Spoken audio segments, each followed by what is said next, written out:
Eu sou uma dessas pessoas que leram Duna e são fãs do livro, eu li alguns anos atrás, mas é claro que eu sempre falo que, na medida do possível, a gente sempre tem que assistir a um filme, mesmo que a gente tenha motivos pra esperar que eles sejam muito bons ou muito ruins, com o mínimo de expectativa possível. Não é possível, 100%, claro, e é óbvio que ainda mais por todo o contexto da produção, por ser dirigido pelo Denis Villeneuve, que é um diretor que eu gosto muito, é óbvio que eu tava com expectativa alta pra assistir Duna. E nesse vídeo aqui eu vou falar pra vocês por que Duna me decepcionou um pouquinho, mas fiquem aqui porque na verdade eu vou deixar o veredito mesmo do vídeo pro final, porque eu vou tentar dividir, fazer uma estrutura um pouquinho mais organizada do que eu acabo fazendo normalmente, que é dividir. Primeiro eu vou falar do que eu gostei do filme, depois eu vou falar do que eu não gostei do filme e no final eu vou dar um veredito da minha opinião sobre o Duna do Denis Villeneuve.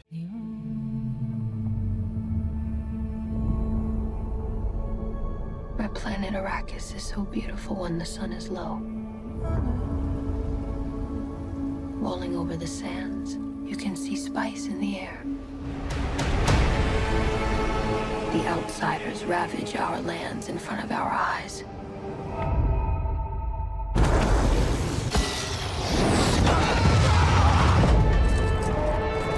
Their cruelty to my people is all I've known. What's to become of our world?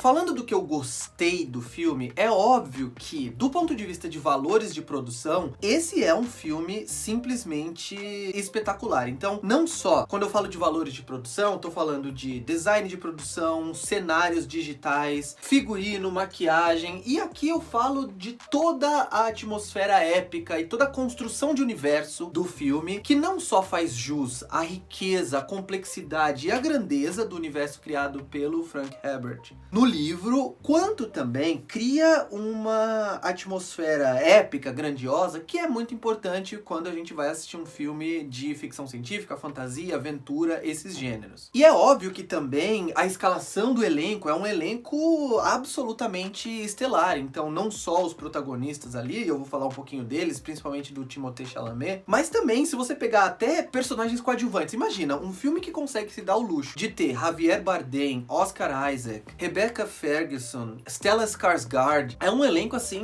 magnífico, né? E deve ter sido caríssimo, porque até personagens que não são tão importantes pra história acabam recebendo rostos de atores da lista A de Hollywood. Então é claro que é um filme classudo, é um filme imponente e que também, e aí é um dos pontos positivos que eu acredito no filme, é muito fiel ao livro do Frank Herbert, principalmente no ponto de vista de criar essa tensão política entre todos os grupos principais que estão ali batalhando pelo poder na terra de Arrakis, que é aquele planeta para o qual a família real, comandada pelo Duque Atreides, vivido pelo Oscar Isaac, viaja no começo do livro e do filme. E todas aquelas conspirações, aquele sentimento, né, aquela vibe de conspiração, é construída de uma maneira muito eficiente pelo filme. É claro que, principalmente no começo do filme, isso é algo diferente do livro, porque o livro já começa com aquele momento em que o Paul, né, que aqui é vivido pelo Timothée Chalamet, tá tendo aquelas visões e ele já começa com essa questão sobre o Paul ser ou não ser o Messias que é profetizado por aqueles povos, daqueles planetas. Mas no filme, até por uma necessidade de explicar um pouco mais do universo, ele acaba, no começo do filme, demorando um pouco pra pegar no tranco, porque ele tem que explicar muito através de diálogos, narração em off, as relações entre os personagens, as relações entre os povos, a relação entre, por exemplo, a Lady Jessica e o filho Paul, quais são as raças e o que elas representam e qual a relação entre elas e quais são as características do planeta Arrakis, né? Toda aquela questão do pó, que é aquele pó sagrado, aquele tempero, né, que eles chamam de tempero, que é como se fosse um petróleo ou ouro, enfim, é o material mais precioso daquele universo e quem controla aquele tempero controla a política daquele planeta. Toda a questão, né, envolvendo defendendo o fato de ser um planeta muito quente e que as pessoas precisam ali, né, principalmente aquele povo do deserto, precisa reciclar a própria saliva para conseguir se hidratar, enfim, tudo isso precisa ser explicado pelo filme, e eu acredito que tem muito desse conteúdo que acaba sendo despejado ali no começo, na introdução do filme mesmo, e isso faz com que o filme demore um pouco para pegar no tranco, apesar de ser um filme, como eu falei já, que segue muito à risca os conflitos, as tramas paralelas, as subtramas do livro original. Por outro lado, e aí eu vou falar um pouquinho sobre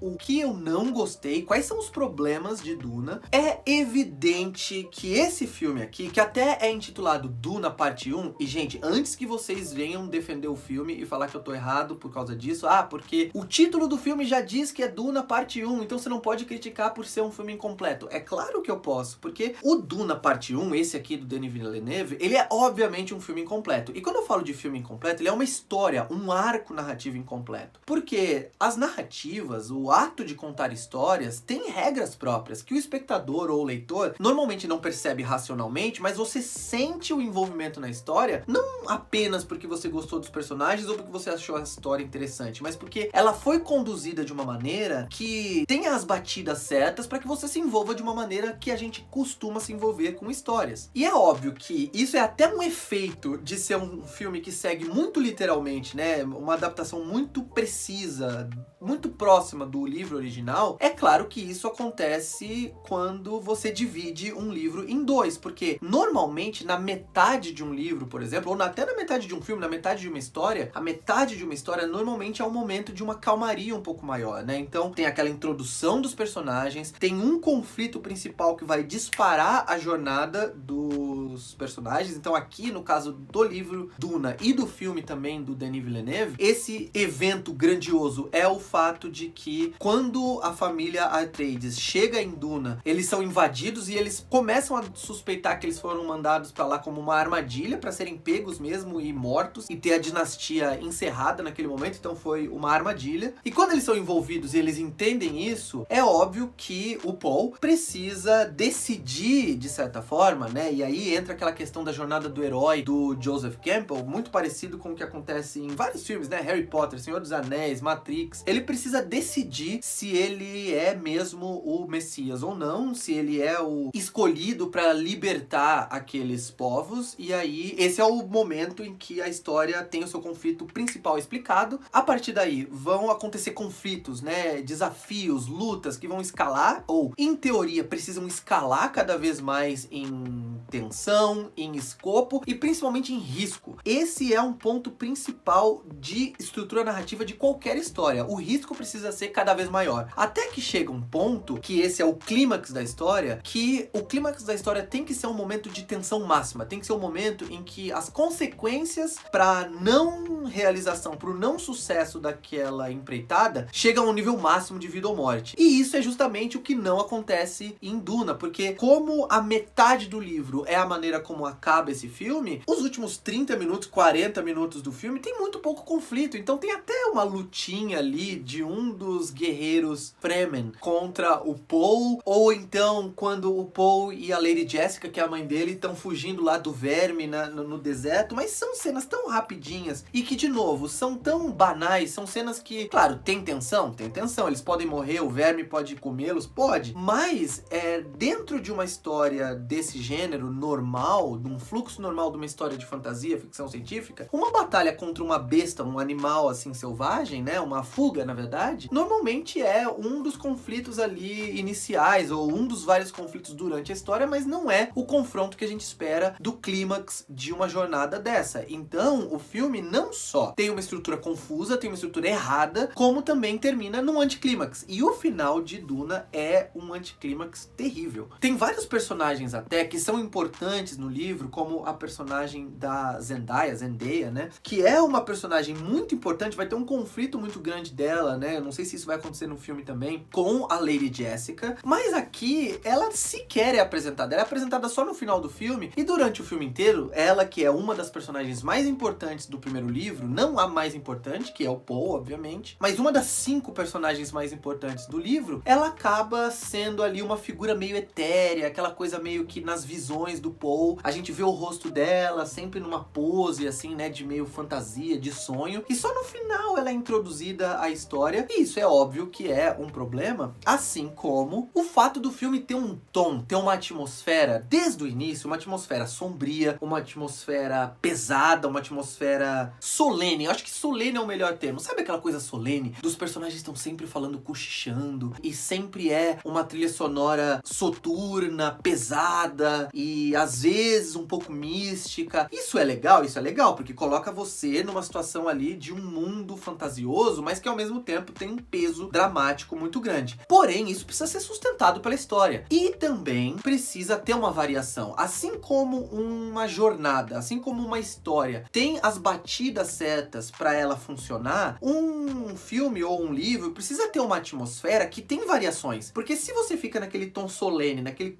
tom sombrio, o filme inteiro, né, de uma forma flat, de uma forma única, retilínea, o que acontece é que depois de meia hora, 40 minutos, uma hora que seja, uma hora e meia que seja, o que é muito, mas que aqui no filme vai ser metade do filme, que o filme tem, sei lá, quase 3 horas, 2 horas e meia, você começa a se distanciar da história, porque pra você se envolver, você precisa de variações, você precisa ter momentos de alta tensão, você precisa ter momentos de baixa tensão pra você processar o que aconteceu, precisa ter desenvolvimento de personagem, precisa ter um alívio cômico aqui e ali. Então tem várias batidas de tom, de atmosfera narrativa que o Duna não faz, ele te coloca no mesmo tom, numa mesma atmosfera no filme inteiro, e a consequência é que a gente começa a pensar no fazer do filme. A gente sai um pouco da história e começa a pensar, caramba, o Denis Villeneuve e a equipe do filme deveriam estar fazendo tal coisa, deveriam estar variando um pouco mais a atmosfera do filme, a vibe do filme. Poderia ter momentos de tensão maior, poderia ter momentos de leveza, poderia ter momentos mais doces, mais singelos. E esse deveria ter, que é algo que a gente não pode fazer, né? A gente não tem que falar do filme que a gente deveria ou gostaria de ter visto, mas do filme que a gente viu. A verdade é que o filme que eu vi é um filme super retilíneo, é um filme super monótono mesmo, no sentido de ser monotom. Então ele tem o mesmo tom no filme inteiro, e isso é óbvio que é um problema, mas eu realmente acho que o problema principal é o fato, como eu falei, de a estrutura do filme ser muito problemática. Você pode até falar que,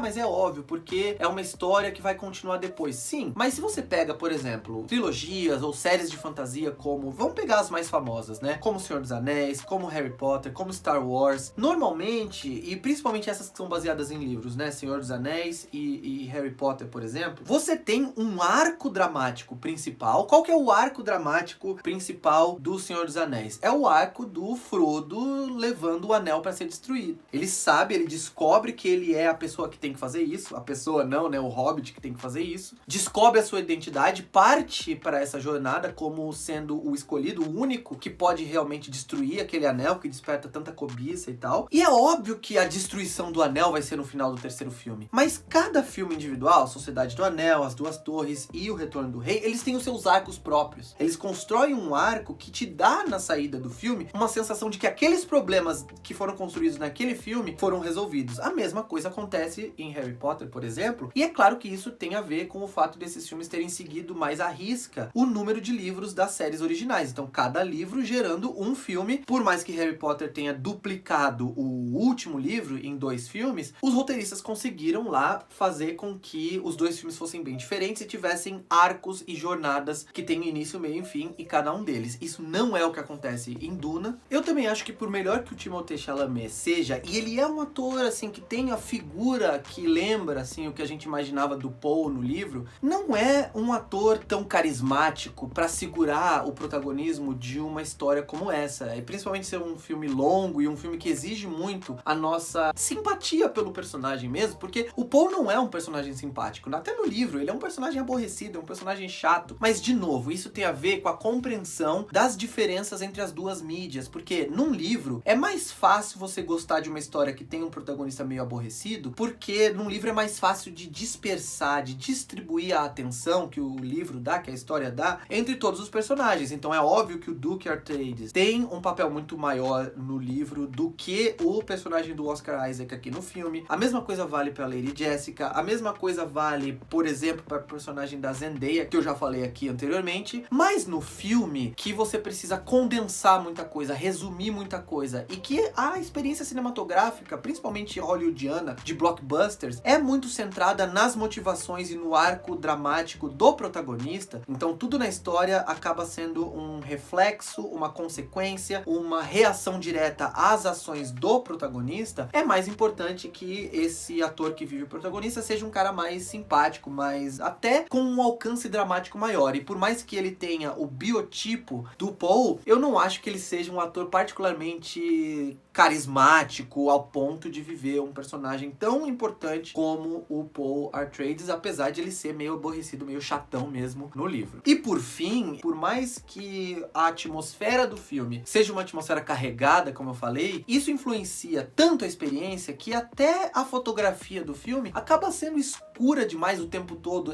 Tem algum momento ou outro, por exemplo, nas fantasias do Paul, em que tem um pouco mais de luz, aquela luz dourada do sol de Arrakis, e aí você realmente fala, caramba, como é legal, né? Quando o filme tem um pouco mais de luz, um pouco mais de cor. Até nos olhos dos Fremen, que tem aquele azul forte que tem no livro também, é muito assim, né? É muito chamativo, porque, caramba, a gente sente que poderia ter um pouco mais de cor no filme. O filme é muito escuro, o filme é muito carregado, assim, no marrom, no preto, nas sombras. E como é isso do início ao fim, como eu falei, ele é um filme que começa a cansar por ter essa atmosfera muito carregada o tempo todo e muito solene, como se fosse tudo, qualquer frase do filme, qualquer plano, qualquer detalhe, qualquer diálogo é a coisa mais importante do mundo e precisa ser falado como um ritual. Tudo é um ritual, tudo tem essa atmosfera ritualística e isso começa a cansar um pouquinho depois de um tempo. Como eu falei, o filme não é ruim, obviamente, é um filme que tem uma história maravilhosa, que é óbvio, e o diretor e os roteiristas seguirem muito de perto o livro ajuda, um elenco fabuloso, design de produção, fotografia, apesar dessa coisa de ser escuro demais, mas efeitos visuais impecáveis, do que há de melhor em Hollywood hoje em dia, mas que fica devendo por ser um filme muito bagunçado, muito desestruturado e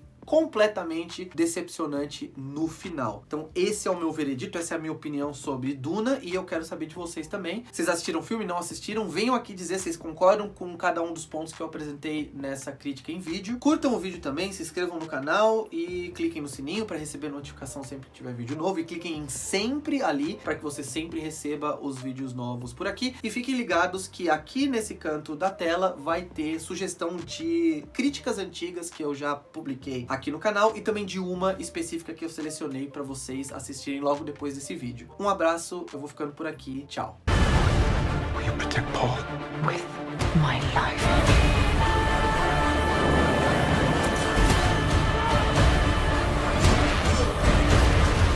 Only together can we stand a chance.